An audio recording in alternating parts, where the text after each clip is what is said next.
नमस्कार दोस्तों, मैं प्रदीप कुमार। आप देख रहे हैं सरकारी जॉब एक्सपर्ट। आज की इस वीडियो में हम आपको बताएंगे यूपी होमगार्ड ऑनलाइन फॉर्म कैसे भरें स्टेप बाय स्टेप, ताकि आप बिना किसी गलती के अपना फॉर्म एक ही बार में सही भर सकें। यूपी होमगार्ड भर्ती 2025 की प्रक्रिया इस बार पूरी तरह से बदल दी गई है, क्योंकि पहली बार ये भर्ती पूरी तरह से ऑनलाइन हो रही है और इस बार में लिखित परीक्षा भी शामिल कर दी गई है। अगर आप इस भर्ती के लिए आवेदन करना चाहते हैं तो आप वीडियो को लास्ट तक जरूर देखिए, ताकि आप अपना फॉर्म बिना किसी गलती के भर सकें। आवेदन करने से पहले हम इसकी कुछ बेसिक जानकारी जान लेते हैं। जैसे कि आपको नोटिस दिख रहा होगा, 18 नवंबर 2025 को डाल दिया गया था साइट पर, और इसमें आपको सबसे ऊपर वैकेंसी दिखाई गई है कि किस जिले में कितनी वैकेंसी है, और कास्ट वाइज भी इसमें दी गई है। तो आप जिस भी जिले से आते हैं आप देख सकते हैं कि आपके जिले में कितनी वैकेंसी है। इसके नीचे आपको एक पैराग्राफ दिया गया है, उसमें बताया गया है होमगार्ड के पदों पर एनरोलमेंट के लिए यह आवश्यक है कि अभ्यर्थी उसी जनपद का मूल निवासी हो। जिस भी जिले में वो आवेदन करना चाहते हैं वो उसी के मूल निवासी होने चाहिए। और इसी के नीचे पेज नंबर 7 पर आपको कुछ इंपोर्टेंट डेट दी गई है, जैसे कि ऑनलाइन आवेदन शुरू होने की तिथि है इसमें 18/11/2025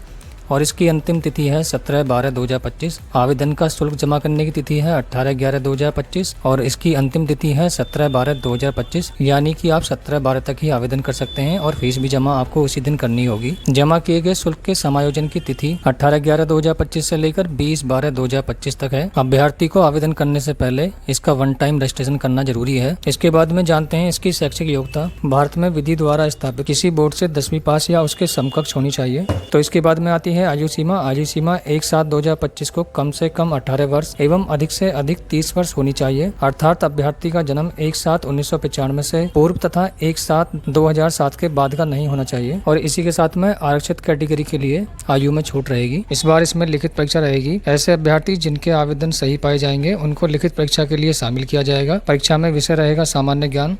प्रश्नों की संख्या रहेगी 100 और कुल अंक भी इसमें 100 दिए जाएंगे। समय 2 घंटे का रहेगा। इसके बाद में शारीरिक मानक परीक्षण कुछ इस प्रकार से रहेगा। पुरुषों के लिए ऊंचाई 168 सेंटीमीटर रहेगी और अनुसूचित जनजाति अभ्यर्थियों के लिए 160 सेंटीमीटर, और सीना रहेगा 79 सेंटीमीटर से 84 सेंटीमीटर, यानी कि 5 सेंटीमीटर का फुलाव होना चाहिए। और अनुसूचित जनजाति के लिए 77 सेंटीमीटर बिना फुलाए और 82 सेंटीमीटर फुलाने के बाद होना चाहिए। इसी के साथ में महिला अभ्यर्थियों के लिए हाइट 152 सेंटीमीटर रहेगी और महिला अभ्यर्थी का वजन न्यूनतम 40 किलोग्राम होना चाहिए। अब नीचे इसमें आपको दिया गया है कि आपका जाति प्रमाण पत्र किस डेट से किस डेट तक होना चाहिए। अनुसूचित जाति और अनुसूचित जनजाति के अभ्यर्थियों के लिए जाति प्रमाण पत्र किस डेट से पुराना नहीं होना चाहिए। इसमें आपको कोई डेट नहीं दी गई है, यानी कि अगर आपके पास में जाति प्रमाण पत्र पुराना भी है तो वो भी चल जाएगा, लेकिन कोशिश करें कि आप ज्यादा पुराना जाति प्रमाण पत्र ना लगाएं। और आपका जाति प्रमाण पत्र आवेदन की तिथि से पहले बन जाना चाहिए। और इसी के साथ में ओबीसी कैंडिडेट के लिए इसमें जाति प्रमाण पत्र की डेट इन्होंने दी है 1 अप्रैल 2025 के बाद का बना हुआ होना चाहिए और आवेदन की तिथि से पहले बन जाना चाहिए, यानी कि ओबीसी वालों को 1 अप्रैल 2025 के बाद का ही जाति प्रमाण पत्र लगाना है, उससे पुराना जाति प्रमाण पत्र नहीं लगाना है। और ईडब्ल्यूएस वालों के लिए भी सेम डेट रहेगी, उनको भी 1 अप्रैल 2025 के बाद का ही ईडब्ल्यूएस लगाना है, उससे पहले का नहीं लगाना है। तो अब हम चलते हैं फॉर्म भरने की तरफ। आवेदन करने के लिए आपको इस वेबसाइट पर आना है।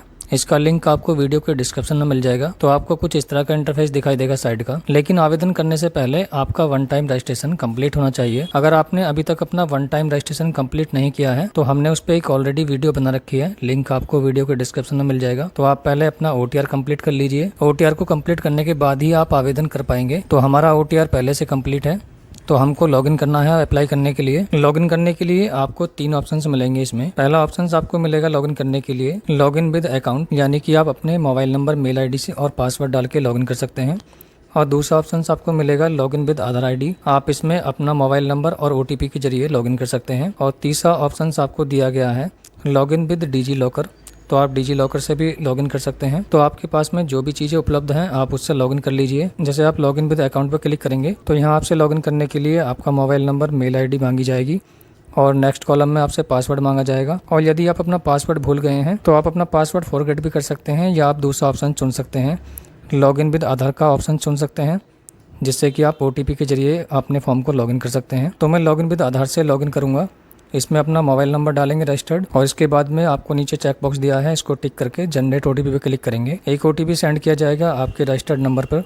OTP को टाइप करेंगे और इसके बाद में लॉगिन कर लेंगे। लॉगिन पे क्लिक करने के बाद में आपको वेरीफाई करना होगा या तो अपनी मेल ID से या अपने मोबाइल नंबर से। तो आपका मोबाइल चालू है तो आप मोबाइल पर OTP सेंड करें, अगर मेल चालू है तो मेल पर। तो ये हमने अपने फ़ोन पर OTP सेंड कर लिया है। OTP को टाइप करेंगे और इसके बाद में लॉगिन पे क्लिक करके लॉगिन कर लेंगे। तो ये हम आ गए हैं अपने डैशबोर्ड पर। आपको कुछ इस तरह का इंटरफेस दिखाई देगा साइट का। ये हमारा आधार कार्ड और डिजी लॉकर दोनों वेरीफाई है। ये अभी हम जनरल इंस्ट्रक्शंस पर हैं। इसके बाद में ऑनलाइन एप्लीकेशन पर क्लिक करेंगे आवेदन करने के लिए। जैसे ही आप ऑनलाइन एप्लीकेशन पर क्लिक करेंगे तो आपको उत्तर प्रदेश होमगार्ड के पदों पर एनरोलमेंट 2025 लिखा हुआ दिखेगा। इसकी ओपनिंग डेट दी गई है 18/11/2025 और क्लोजिंग डेट है इसकी 17/12/2025। और इसी के नीचे आपको एक बॉक्स मिलेगा, उत्तर प्रदेश पुलिस भर्ती प्रोन्नति बोर्ड द्वारा मैं प्रतिबंधित नहीं हूँ, यानी कि मुझे कभी रोका नहीं गया है।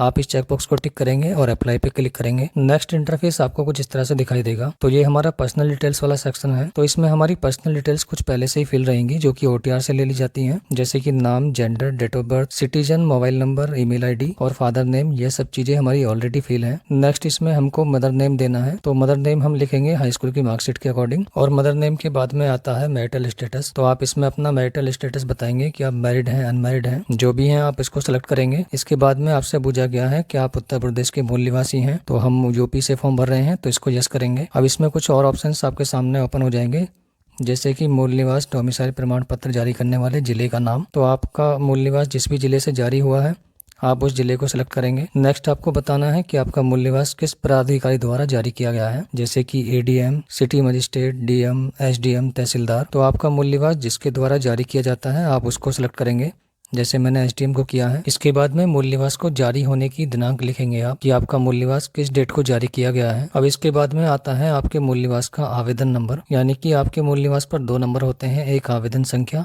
और दूसरा होता है प्रमाण पत्र संख्या। तो आप पहले वाले बॉक्स में लिखेंगे आवेदन नंबर, यानी कि डोमिसाइल सर्टिफिकेट एप्लीकेशन नंबर, और दूसरे वाले बॉक्स में आपको लिखना है प्रमाण पत्र क्रमांक, डोमिसाइल सर्टिफिकेट सीरियल नंबर। ये दोनों नंबर आपको आपके मूल निवास पर मिल जाएंगे। आप पहले वाले बॉक्स में आवेदन नंबर लिखें और दूसरे वाले में प्रमाण पत्र क्रमांक नंबर। नेक्स्ट आती है कैटेगरी। तो आप इसमें अपनी कैटेगरी बताएंगे, आप किस कैटेगरी से फॉर्म भर रहे हैं। जैसे आप SC या ST को सिलेक्ट करते हैं तो आपके सामने एक इन्फॉर्मेशन आएगी, केवल उन श्रेणी के अभ्यर्थियों के लिए आरक्षण पात्र है जिन्हें उत्तर प्रदेश सरकार द्वारा SC, ST, OBC, non creamy layer और EWS के रूप में मान्यता दी गई है। यानी कि अगर आप SC, ST या OBC से फॉर्म भर रहे हैं तो आपके पास में एक वैध जाति प्रमाण पत्र होना चाहिए, और जो कैंडिडेट EWS से फॉर्म भर रहे हैं उनके पास में एक वैध EWS होना चाहिए। तो आप इस इन्फॉर्मेशन को क्लोज करें या फिर I understand and I agree पे क्लिक करें। इसके बाद में आपसे पूछा जाएगा कि आपके जाति प्रमाण पत्र किस जिले से जारी किया गया है। तो आपका जाति प्रमाण पत्र जिस भी जिले से है आप उस जिले को सिलेक्ट करेंगे। जैसे हमारा जाति प्रमाण पत्र हापुड़ से है। इसके बाद में आपसे पूछा गया है जाति प्रमाण पत्र को जारी करने वाले प्राधिकारी का नाम। तो इसमें आप बताएंगे किसके द्वारा जारी है। तो हमारे केस में तहसीलदार द्वारा जारी है। और नेक्स्ट आता है आपका जाति प्रमाण पत्र की जारी डेट। तो आपका जाति प्रमाण पत्र जिस भी डेट को जारी हुआ है आप उस डेट को लिखेंगे। और इसके बाद में आपको जाति का आवेदन नंबर, और नेक्स्ट कॉलम में आपको लिखना है जाति प्रमाण पत्र क्रमांक नंबर। ये दोनों नंबर आपको जाति पर ही मिलेंगे, आप दोनों नंबर को फिल करें। अब इसके बाद में आता है आपका एड्रेस। तो एड्रेस में सबसे पहले आता है पत्राचार का पता, यानी कि कॉरेस्पोंडेंस एड्रेस। तो इसमें आपको पहले स्टेट बताना है आपको ना। इसके बाद में जिला सेलेक्ट करेंगे जिस भी जिले से हैं, और एड्रेस वाले कॉलम में अपना पूरा एड्रेस लिखेंगे जो भी आपका एड्रेस है। नेक्स्ट आता है पुलिस स्टेशन। तो आपका जो भी थाना लगता है वो लिखें, और उसके बाद पिन कोड लिखेंगे अपना। और दूसरी तरफ आपको लिखना है परमानेंट एड्रेस। तो इसमें आप अपना जिला सेलेक्ट करेंगे और उसके बाद में अपना एड्रेस लिखें, police station, pin code number, ये सारी चीजें फिल करेंगे आप। और इसके बाद में होम डिस्ट्रिक्ट और स्टेट आपका ऑलरेडी सेलेक्ट रहेगा OTR से। इसके बाद में आप डाटा को सेव कर देंगे, और सेव करने के बाद में आप नेक्स्ट करेंगे। पर्सनल डिटेल्स हमारी कंप्लीट हो गई है। अब इसके बाद में आती हैं अदर डिटेल्स। तो इसमें आपसे डिपेंडेंट ऑफ फ्रीडम फाइटर के बारे में पूछा गया है। तो पहले ऑप्शंस में आपसे पूछा गया है कि आप किसी फ्रीडम फाइटर पर डिपेंडेंट हैं। अगर आप हैं तो आप इसमें यस करेंगे, इसके बाद में डिटेल्स देंगे, और अगर आप नहीं हैं तो आप इसको नो कर देंगे। और नेक्स्ट आपसे पूछा गया है कि आप एक्स सर्विसमैन हैं। अगर आप हैं तो इसमें भी जानकारी देंगे, नहीं तो इसको नो कर देंगे। और इसके बाद डाटा को सेव करेंगे, और सेव करने के बाद में आप इसको नेक्स्ट कर देंगे। अब नेक्स्ट स्टेप आता है एजुकेशन डिटेल्स का। तो इसमें आपको बताया गया है अपनी योग्यता जोड़ने के लिए नीचे योग्यता का चयन करें और ऐड बटन पर क्लिक करें। तो इसमें हमें हाई स्कूल की जानकारी देनी है। तो सबसे पहले हम इसमें बोर्ड का नाम लिखेंगे, आपने जिस भी बोर्ड से हाई स्कूल को पास किया है। इसके बाद में आप बताएंगे पासिंग ईयर। तो पासिंग ईयर आपको बतानी है आपकी मार्कशीट पर जो भी प्रिंट डेट है आप उसको लिखें और इसके बाद में लिखना है आपको हाई स्कूल का रोल नंबर और नेक्स्ट कॉलम में आपको लिखना है high school certificate serial number. ये दोनों नंबर आपकी मार्कशीट पर मिलेंगे। अगर आपकी मार्कशीट और सनद अलग अलग है तो ये सर्टिफिकेट नंबर आपको सनद पर मिलेगा और इसके बाद में आप इसको ऐड कर देंगे। हाई स्कूल की डिटेल्स हमारी ऐड हो गई है। अगर आपको लगता है कि आपने कुछ इसमें गलत फिल कर दिया है तो इसमें आपको एक एडिट का भी ऑप्शन दिया गया है, आप इसको एडिट भी कर सकते हैं। और यदि आपके द्वारा दी गई सभी जानकारी ठीक है तो आप इसको नेक्स्ट कर देंगे तो एजुकेशन डिटेल्स भी हमारी कंप्लीट हो जाएगी। अब इसके बाद में आते हैं हमारे डॉक्यूमेंट अपलोड करने के लिए। तो डॉक्यूमेंट अपलोड करने में जैसे कि हमने एससी कैटेगरी का फॉर्म फिल किया है तो इसमें हमें जाति प्रमाण पत्र अपलोड करना होगा। दूसरा डॉक्यूमेंट है डोमिसाइल सर्टिफिकेट यानी कि आपका मूल निवास प्रमाण पत्र और तीसरा डॉक्यूमेंट है हाई स्कूल का सर्टिफिकेट और चौथा डॉक्यूमेंट है हाई स्कूल की मार्कशीट। अगर आपकी हाई स्कूल की मार्कशीट और सर्टिफिकेट एक ही है तो आप दोनों जगह एक को ही अपलोड करें और यदि आपकी मार्कशीट और सर्टिफिकेट अलग अलग है तो आप अलग अलग अपलोड करें। ध्यान रहे आप जो भी डॉक्यूमेंट अपलोड कर रहे हैं वो अच्छी क्वालिटी में होनी चाहिए। जैसा कि नोट करके आपको ऊपर एक लाइन दी गई है, अपलोड किए गए अभिलेख प्रिंट आउट लेने पर स्पष्ट दिखाई देने चाहिए, यानी कि आपको अपने डॉक्यूमेंट अच्छी क्वालिटी में स्कैन करके अपलोड करने हैं। डॉक्यूमेंट का फॉर्मेट पीडीएफ रहेगा और साइज 1 MB तक आप अपलोड कर सकते हैं। तो डॉक्यूमेंट अपलोड करने के लिए आप जिसको भी अपलोड करना चाहते हैं उसी के सामने आपको एक अपलोड का आइकन दिया गया है, आप उस पर क्लिक करेंगे। इसके बाद में आप ब्राउज पे क्लिक करेंगे और आपने जहाँ भी अपनी फाइल को सेव किया है वहाँ से सेलेक्ट करेंगे। तो पहला डॉक्यूमेंट है हमारा जाति प्रमाण पत्र, हम उसको सेलेक्ट करते हैं और इसके बाद में सेव पे क्लिक करेंगे। तो आपको इसमें बताया गया है गलत अभिलेख प्रस्तुत करने के कारण आपकी उम्मीदवारी अस्वीकार कर दी जाएगी, यानी कि आप सही डॉक्यूमेंट अपलोड करें। तो ये हमारे जाति प्रमाण पत्र अपलोड हो गया है, एक मैसेज शो होगा सक्सेसफुल का। इसके बाद में हमको मूल निवास अपलोड करना है तो सेम उसी तरह से मूल निवास को अपलोड कर लेंगे और इसके बाद में हम हाई स्कूल की मार्कशीट को अपलोड करेंगे। तो हमारी मार्कशीट और सर्टिफिकेट एक ही है तो हम दोनों जगह एक को ही अपलोड करेंगे। तो ये हमारे चारों डॉक्यूमेंट अपलोड हो गए हैं। आप इनको देखने के लिए व्यू पे क्लिक करेंगे और आप देख सकते हैं आपने जो भी डॉक्यूमेंट अपलोड किए हैं। और यदि आपने कोई डॉक्यूमेंट गलत अपलोड कर दिया है तो आप इसको डिलीट भी कर सकते हैं। डॉक्यूमेंट को अपलोड करने के बाद में आपको एक लाइव फोटो कैप्चर करना है और अपने सिग्नेचर को अपलोड करना है। तो इसके लिए आपको गाइडलाइंस दी गई हैं, आप सिग्नेचर की गाइडलाइंस और फोटो की गाइडलाइंस एक बार पढ़ लें। लाइव फोटो अपलोड करने के लिए आपके सिस्टम में वेब कैमरा होना चाहिए। तो आप फोटो कैप्चर करने के लिए कैप्चर लाइव इमेज पे क्लिक करेंगे। नेक्स्ट आपके सामने कैमरा ओपन हो जाएगा। तो इसमें आपको एक सर्कल दिख रहा होगा, आप इस सर्कल में अपने फेस को रखेंगे और अपनी आंखों को 2-3 बार झपकेंगे। इसके बाद नीचे आपको एक कैप्चर का ऑप्शन मिलेगा, ये इनेबल हो जाएगा। तो आप यहाँ से कैप्चर कर लेंगे अपने फोटो को। आप एक अच्छी लाइटिंग वाली जगह पर खड़े हों और पीछे का बैकग्राउंड आपका व्हाइट होना चाहिए। तो आप कैप्चर पर क्लिक करके अपने फोटो को कैप्चर कर लेंगे। लाइव फोटो को कैप्चर करने के बाद में आपको सिग्नेचर अपलोड करने हैं। तो सिग्नेचर आपको किसी व्हाइट पेपर पर ब्लैक पेन से करने हैं और सिग्नेचर का साइज 5 KB से लेकर 20 KB के बीच होना चाहिए और सिग्नेचर का जो आकार है वो 50 mm × 20 mm होना चाहिए या फिर 140 × 60 पिक्सल में होना चाहिए। तो आप फोटो और सिग्नेचर को अपलोड करने के बाद में सेव करेंगे और उसके बाद में नेक्स्ट कर देंगे। अब डॉक्यूमेंट के बाद में